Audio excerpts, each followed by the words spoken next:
we have seen cocoa productivity rising.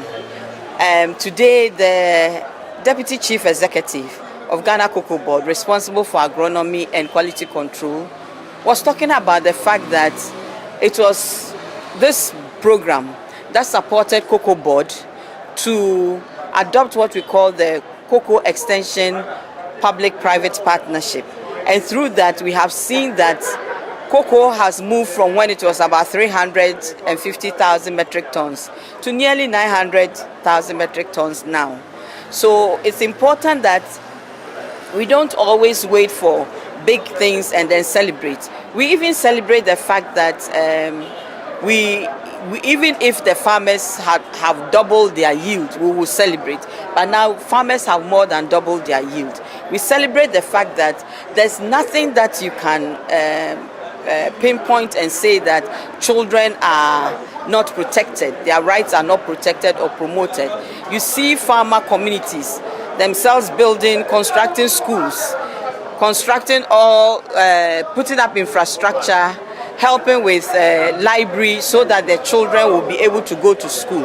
And at the appropriate time, the children can work on the farms, can provide some kind of support to their parents on the farm.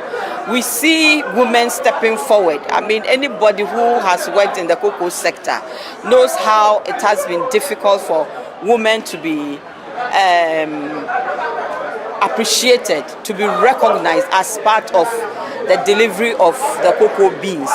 They've always been seen as assisting, just supporting, but now we see them in the forefront. We see farmers taking up local positions, and all these are achievements that we are happy about. In the room, you heard farmers saying that they are not just cocoa farmers or ordinary cocoa farmers.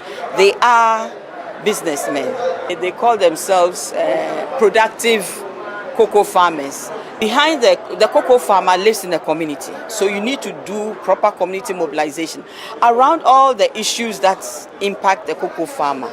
So women empowerment, child protection, additional livelihoods, community development, youth, environment, farming. You need to tackle all those, but to tackle, you can't come in and say that you are going to do this or that. Yes, you have your template, but you need to make sure that you are responding to what the farmers. So that community engagement has become something that without that you can't really say that you have delivered a cocoa program. And I'm very happy that Cocoa Life always stresses the fact that, for example, child protection.